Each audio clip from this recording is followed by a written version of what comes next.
श्रीराम. आज आपल्या चिंतनाचा विषय खूप स्पेशल आहे. आपण रोजच्या आयुष्यात अनेक चांगल्या गुणांबद्दल ऐकतो. पण आज आपण ज्या गुणांवर बोलणार आहोत, ऐकणार आहोत, ती एक अशी अद्भुत महाशक्ती आहे, जी माणसाला थेट देवाच्या जवळ घेऊन जाते.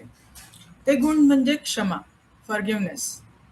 हा केवळ वरवर दाखवण्याचा गुण नाही, तर ही एक अंतःकरणाची अत्यंत विशाल, परिपक्व आणि सामर्थ्यशील अवस्था आहे.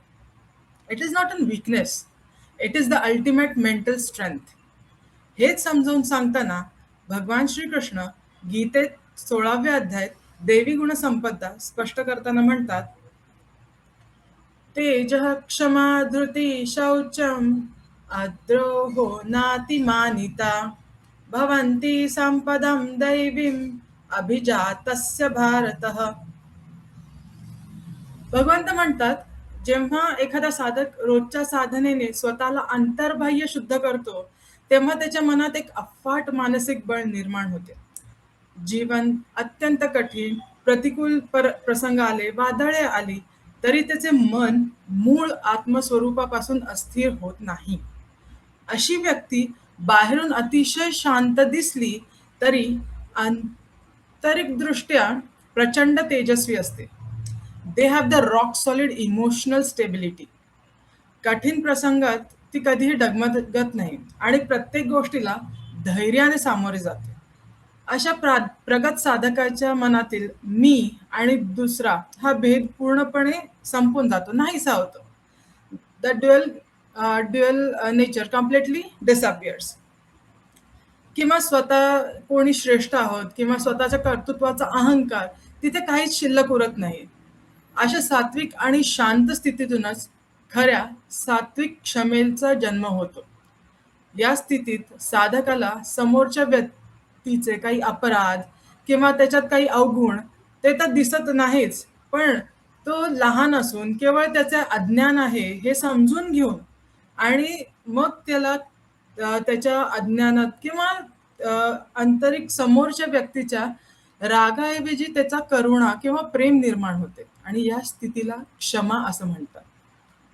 आपण इथे first let's see what is दैवी गुणसंपदा, डिवाइन वेल्थ. तर गीतेच्या 16व्या अध्यायात भगवान श्रीकृष्णांनी मानवी स्वभावाचे खूप सूक्ष्म विश्लेषण केले आहे. तर त्याच्यात दोन भाग केले आहे. फर्स्ट इज दैवी प्रकृती, म्हणजे चांगला स्वभाव कसा असतो, आणि सेकंड इज असुरी प्रवृत्ती, म्हणजे वाईट स्वभावाची लोक कशी असतात. हे दोन मुख्य भाग आहेत. तर दैवी गुणसंपदा म्हणजे काय, की चांगल्या, पवित्र आणि उदात्त गुणांचा ग्रुप, समूह, जो माणसाला वाईट प्रवृत्तीकडून देवत्वाकडे आणि संसाराच्या बंधनातून मोक्षाकडे, परमप्रकाशाकडे घेऊन जातो. आता देवी हा शब्द दिव या मूळ शब्दापासून बनला आहे, ज्याचा अर्थ प्रकाशणे, जे अंतःकरणात अज्ञानाचा अंधार दूर करून समजुतीचा प्रकाश पसरवणे, यालाच खरं दैवी गुणसंपदा म्हणतात. आता गीतेत अभय, सत्वसंशुद्धी, ज्ञान, दया, क्षमा यासारखे एकूण 26 गुणांना दैवी गुण संपत्ती म्हटले आहे. ही संपत्ती माणसाला कुठेही बाहेर श्रीमंती देत नाही, तर माणसाला मनाची श्रीमंती देते आणि कायमची शांतता देते. जर माणूस स्वतःच्या स्वार्थापलीकडे जाऊन ईश्वरी भेटीसाठी प्रयत्नशील असतो, त्याच्या मनात हे चांगले गुण खऱ्या अर्थाने राहतात.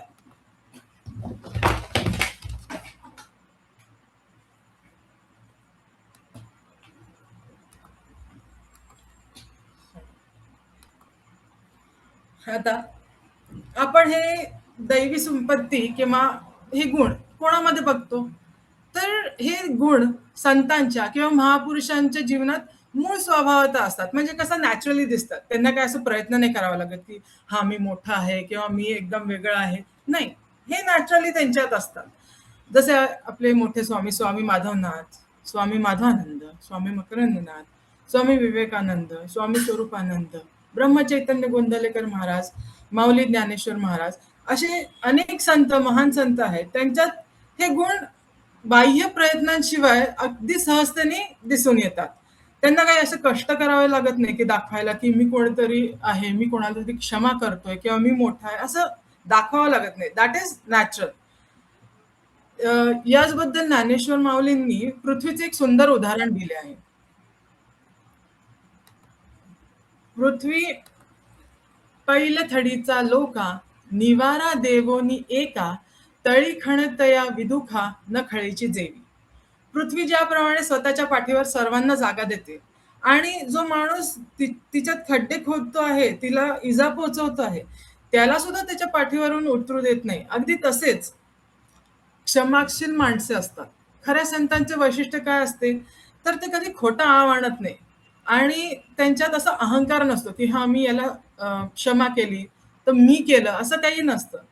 तर त्याच्या सहज नॅचरली फ्लोमध्ये ते होऊन जातं. आता माझ्याकडनं किती चुका होतात, तरी स्वामी आपल्याला सांभाळून घेतात. आपण उपासना करायला कधीतरी विसरतो किंवा स्वामींनी नित्यकर्म करून दिलेली आहेत ते करायला उशीर झाला, तरी ते आपल्याला क्षमा करतातच. तर असं संतांचे आंतरिक साम्राज्य इतकं वज्रपाय असतं, की कोणतीही बाहेरील शक्ती त्यांना कधीही हरवू शकत नाही. का? तर या क्षमेमुळे. आता क्षमा आणि ईश्वराचे सान्निध्य काय? तर फॉरगिव्हनेस इज गॉड हिमसेल्फ. या व्याख्येशी तुकाराम महाराजांची एक 2 ओळी खूप सुंदर आहेत. त्या थेट आपल्या हृदयाला पोहोचतात. दया, क्षमा, शांती तेथे देवाची वसती. तुका म्हणे मिळे पूजा नाम देव जोडे. म्हणजे काय? फॉरगिव्हनेस इज गॉड हिमसेल्फ. जिथे माणसाचा स्वभावच उपजत क्षमाशील बनतो, तिथे देवाला शोधायला कुठे लांब जाण्याची गरजच उरत नाही. देव स्वतः येऊन तिथे राहतो.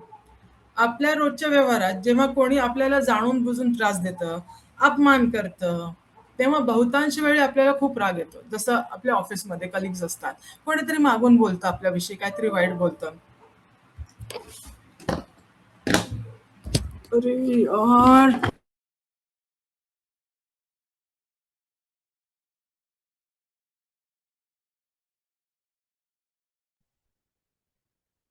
बॅटरीचा प्रॉब्लेम आहे का?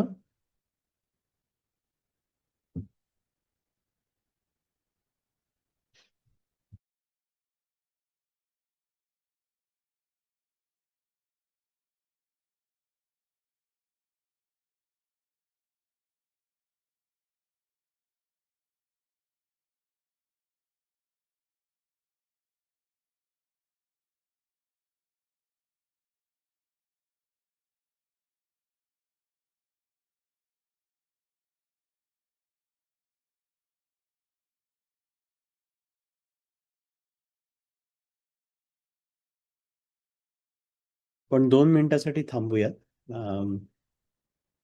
समीराच्या लॅपटॉपला काहीतरी इश्यू आहे.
अजून 1 मिनिट वाट बघूयात प्रज्ञा, नाहीतर मग आपण केंद्राच्या सांग. कन्क्लूड करूया.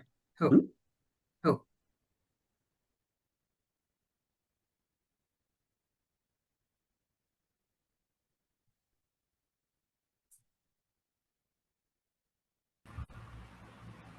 हॅलो. हां, समीरा. हॅलो. हां. सॉरी. तर आपण बघत होतो क्षमा म्हणजे ईश्वराचा साक्षात, म्हणजे त्याच्यात साक्षात ईश्वर असतात. याच तुकाराम महाराजांच्या व्याख्येत 2 ओळी इतक्या सुंदर आहेत. ते मी सांगते. दया क्षमा शांती तेथे देवाची वसती, तुका म्हणे मिळे पूजा नामे देव जोडे. म्हणजे काय? फॉरगिव्हनेस इज गॉड हिमसेल्फ. जिथे माणसाचा स्वभाव उपजात क्षमाशील बनतो, तिथेच देवाला कुठे लांब शोधायला जाण्याची गरज उरत नाही. देव स्वतः तिथे येऊन राहतो. जसं आपण उदाहरण घेतो की आपल्या ऑफिसमध्ये किंवा कामाच्या क्षेत्रात किंवा कुठे आजूबाजूला आपल्या मागून कोणीतरी काहीतरी बोलतं आपल्याविषयी. बहुतांश वेळेला आपल्याला असं वाटतं, राग येतो, आपल्याला वाटतं की सूड घ्यावा, काहीतरी त्याचं करावं, काहीतरी वाईट व्हावं. याच्यात विचार आपल्या मनात तसेच राहतात. परंतु नंतर आपण थोडा शांत झाल्यावर विचार करतो की नाही, हा की जाऊ दे, विषय कशाला वाढवायचा, जाऊ दे, इथले सोडून देऊ. आणि मग आपण क्षमा करतो. आणि मग आपला विचार येतो की हा मी क्षमा केली, हा की मी मोठा किती. पण अध्यात्म भाषेत ही खरी क्षमा मानली जात नाही. का? तर ह्याच्यात मीपणा येतो. इथे कुठेतरी समोरच्या व्यक्तीच्या चुकीच्या वागण्याचा कुठेतरी ओरखडा आपल्या मनावर येतो. आणि मग आपण ते स्क्रॅच असतं जे आपल्या मनावर असते, ती नेहमी आपल्या सोबतच असते. ती आपण विसरू शकत नाही. पण संतांचं तसं नसतं. त्या उलट संतांचं कसं असतं, ते तो स्क्रॅच येऊच देत नाही. तो स्क्रॅच येण्याच्या अगोदरच ते क्षमा करून मोकळे होतात. आता याच्यावरती एक प्रसंग आठवतो. तुम्हाला माहितीच असेल, संत एकनाथ महाराज आणि ते अंघोळीला गेले असता पैठणमध्ये एक खोडकर माणूस होता. तर त्या माणसाचं पैज लावली त्यांनी की एकनाथ महाराजांवरती थुंकायचं. तर पैज लावल्यामुळे त्यांनी तसं करायला सुरुवात केली. आता एकनाथ महाराजांवर तब्बल 108 वेळा तो माणूस थुंकला. एकनाथ महाराज एकही शब्दांनी रागवले नाही. ते अंग पुसायचे, परत अंघोळीला जायचे गोदावरीत आणि वर यायचे. हे 108 वेळा झालं. शेवटी त्या माणसाला लाज वाटली आणि त्यांनी एकनाथ महाराजांच्या पायावर डोकं ठेवलं आणि म्हणाला की मला क्षमा करा. त्या घटनेनंतर, म्हणजे इन केस आपण जर का असतो आणि आपल्यावरती असं काही प्रसंग ओढावला असता, आपल्यावर कोणी असं थुंकलं असतं, तर विचार करा आपण पहिल्याच झाल्यानंतर क्षणी दुसऱ्यांदा त्याचं काय केलं असतं. पण नाही, एकनाथ महाराजांनी त्याला क्षमा तर केलीच. आणि look at the level of the patience. 108 वेळा झाल्यानंतर सुद्धा एकनाथ महाराज त्याच्यावर रागवले नाहीत. पण त्याला अत्यंत प्रेमाने उठवून त्याला सांगितलं की अरे, तुझ्यामुळे मला गोदावरी मातेच्या 108 वेळा स्नान करायला मिळालं, म्हणजे तुझ्यामुळे मला हे महापुण्य लाभलं, तर मी तुझा ऋणी आहे. आणि याच क्षमेमुळे एखादी गुन्हेगार प्रवृत्तीच्या माणसाला सुद्धा परिवर्तन करायला भाग पाडलं. याच ह्याची क्षमाचं केवढं मोठं धारिष्ट्य आहे. आणि म्हणूनच एकनाथ महाराजांना शांतीब्रह्म म्हणण्याचं मुख्य कारण त्यांची क्षमाशीलता. आणि आता समजून घेऊया आपण ही क्षमेचा खरा अर्थ काय आहे. तर आता हे संतांना प्राप्त झालं आहे. संतांना प्राप्त झालंय, पण आपल्याला प्राप्त करायचं आहे. ही क्षमा आपल्या आतमध्ये यायला पाहिजे. तर आपण बघूयात, या 26 दैवी पैकी एक जरी गुण आपल्यामध्ये पूर्णपणे आतमध्ये आणू शकलो आपण, तरी खूप झालं. It will transform you, like that this one quality will transform you. या दैवी गुणाच्या बद्दल सांगताना राष्ट्रकवी रामधारी सिंह दिनकर यांनी कुरुक्षेत्र महाकाव्यात क्षमेचे खूप अचूक शब्दात मांडणी केली आहे. क्षमा शोभती उस भुजंग को जिसके पास गरल हो, उसको क्या दंतहीन विषरहित विनीत सरल हो. याचा अर्थ काय आहे, की क्षमा केवळ त्याच सर्पाला शोभून दिसते, ज्याच्याकडे जहाल विष आहे. पण त्या सर्पाला ज्याला आधीच दात नाही, त्याच्यात विष नाही, तो लाचार आहे, त्याला मी क्षमा केली म्हणायला काही अर्थ नसतो. त्या क्षमेला काही अर्थच नाही. म्हणजे तो हतबल आहे. आणि हेच आपण माणसाच्या प्रती पण बघू शकतो, की ज्या व्यक्तीमध्ये समोरच्या माणसाला शिक्षा करण्याचं पूर्ण सामर्थ्य आहे, तरीही ती व्यक्ती चूक केल्यानंतर माणसाला सुधारण्याची एक संधी, चान्स देते. त्यालाच खऱ्या अर्थानं दैवी क्षमा म्हणतात. म्हणजे सूड घेण्याची पूर्ण क्षमता आहे, पण संयम राखून त्याला मनाने माफ करणे हीच मनाची श्रीमंती आहे. याच्यात एक प्रसंग मला गोंदिवलेकर महाराजांचा आठवतो, की महाराजांकडे एक वृद्ध स्त्री यायची. त्यांच्या प्रवचनाला बसायची. तिचा एक तरुण मुलगा होता. तो मुलगा अत्यंत व्यसनी आणि चुकीच्या मार्गाला लागला होता.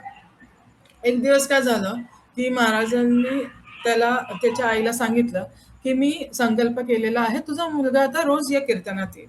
बरेच दिवस तो येत होता. पण थोड्या दिवसानंतर तो एक दिवस अचानक कीर्तनाला आला नाही.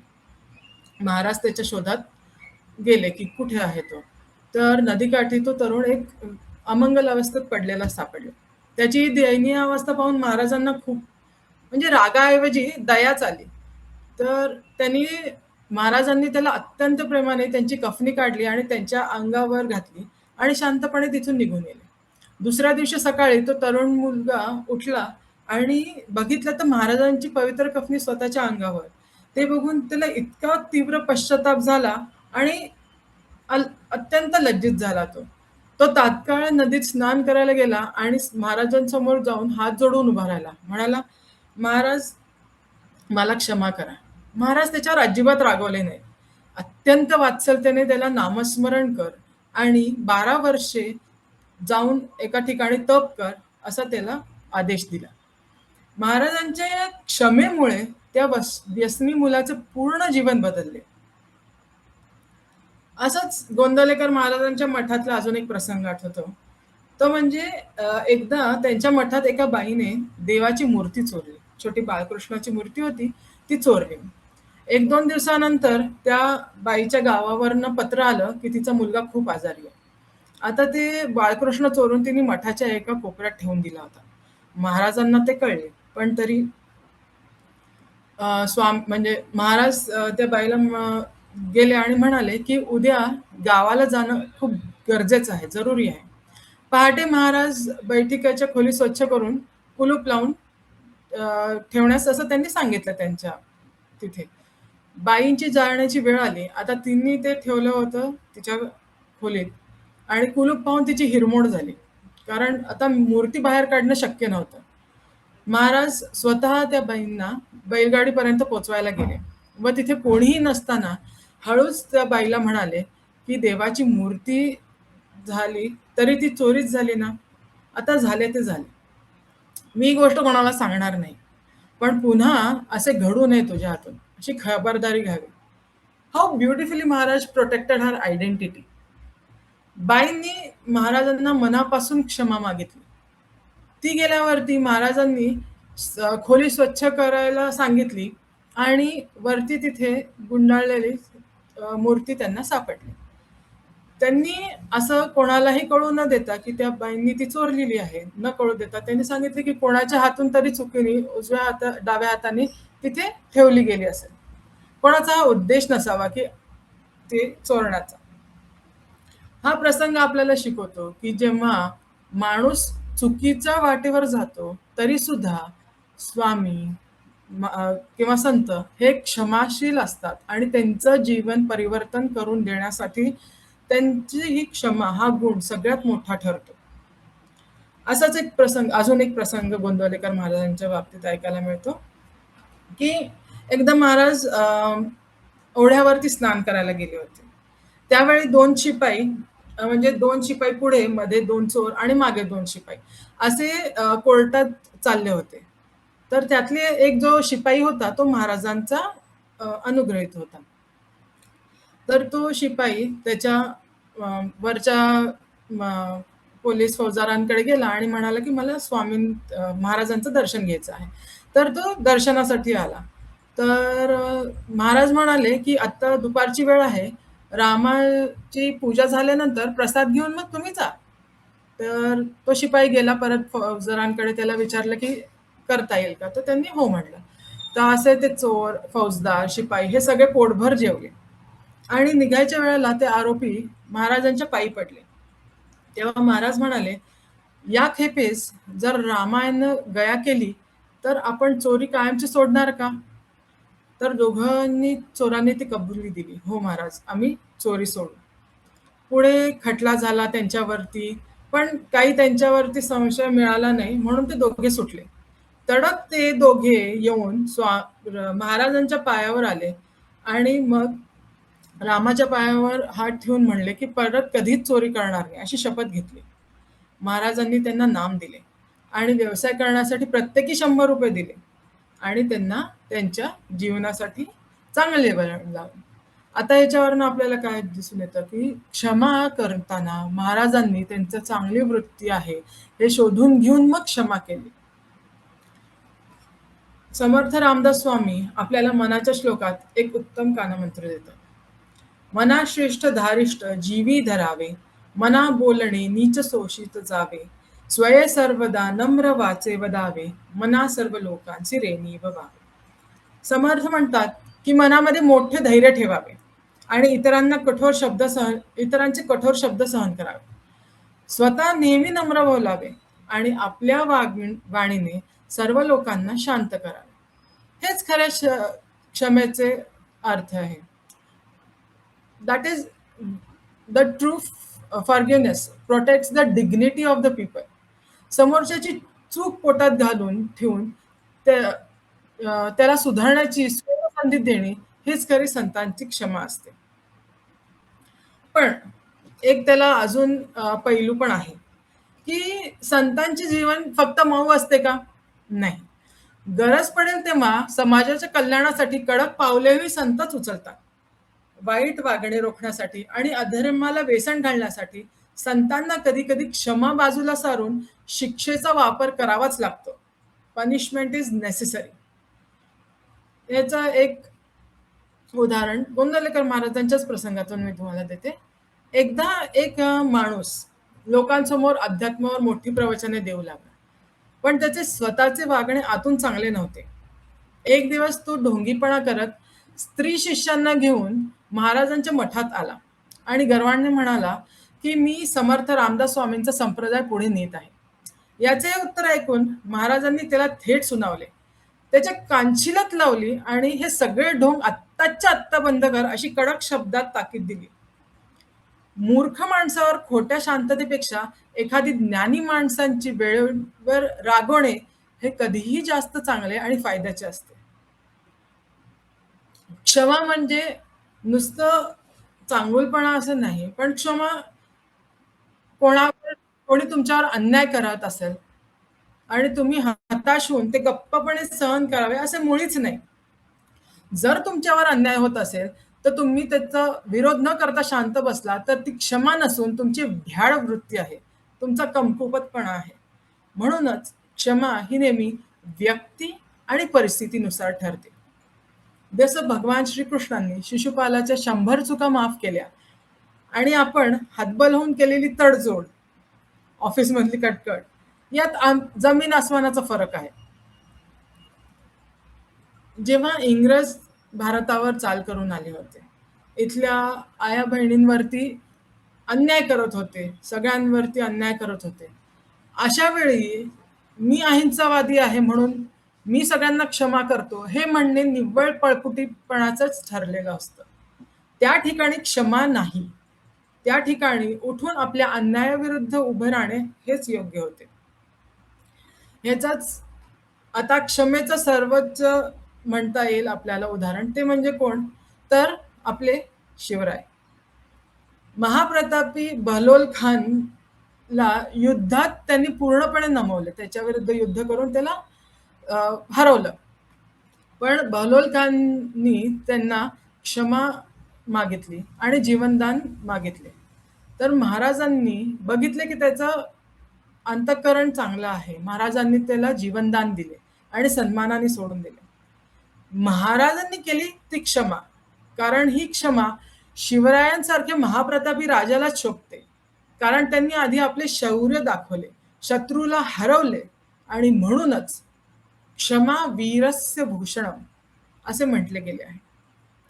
याच्या उलट आता आपण बघतो की इतिहासात अजून एक आपल्याला दिसतं की क्षमा कशी करू नये. तर या उलट पृथ्वीराज चव्हाणांनी मोहम्मद घोरींना 12 वेळा युद्धात पराभव केले आणि प्रत्येक वेळी त्यांना सोडून दिले.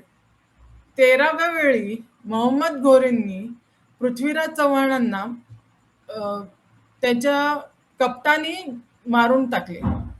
आता या अतिक्षमेचा परिणाम असा झाला की शेवटी कप्ताने आणि क्रूर अंत झाला पृथ्वीराज चव्हाणांचा. तर असं स्वतःचे नुकसान करणाऱ्या क्षमेला अध्यात्मात मान्यता नाही. शेवटी क्षमेबद्दल बोलताना ज्ञानोबा माऊलींनी ज्ञानेश्वरीच्या 13व्या अध्यायात म्हणतात, पै अपराधाचेनी साऊले जेणे आपणपणे मिळिले तिये नाव गोपिले क्षमा गाते. आता सर्वही सोसणे या नावे क्षमा जाणे. सर्व प्रकारची शक्ती, सामर्थ्य आणि मोठेपणा असूनही मनाने थोडाही अहंकार न ठेवता समोरच्याची चूक पोटात घेणे म्हणजे खरी क्षमा होय. परिपूर्ण क्षमा म्हणजे आपण कुणावर तरी क्षमा करत आहोत ही भावना मनावर नसणे. ज्ञानोबा माऊलींचंच घ्यायचं तर त्यांच्या भावंडांच्या काळातील समाजाने त्यांना किती त्रास दिला, दुःख दिले, त्यांच्या आई वडिलांना स्वतःचा जीव देण्यास भाग पाडले, पावलं पावली त्यांचा अपमान केला, त्यांना वाळीत ठेवले. तरी त्या समाजाने एवढा त्रास दिला तरी त्यांच्या चांगल्यासाठी स्वामींनी ज्ञानेश्वरी ग्रंथ लिहिला आणि त्याच्यानंतर त्यांनी त्यांच्यासाठीच पसायदान देवाकडे मागितले. या खेळांची व्यंकटी सांडो तया सत्कर्मी रती वाढो भूता परस्परे पडो मैत्र जीवांचे.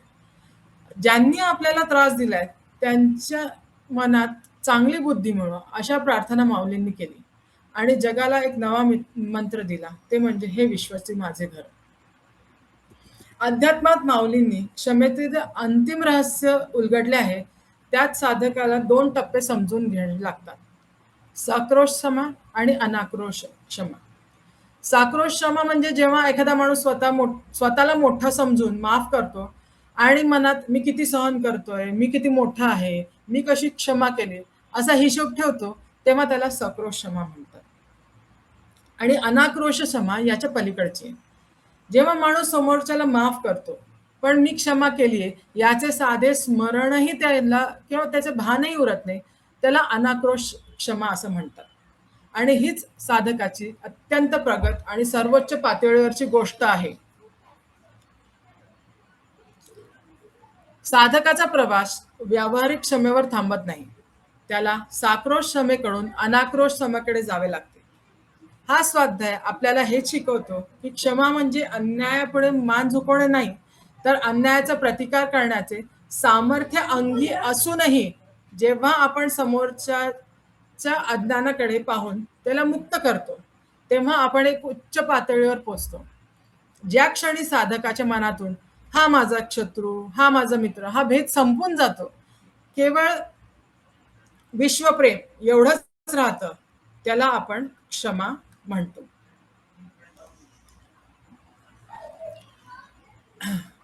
We move from conditional forgiveness to unconditional love.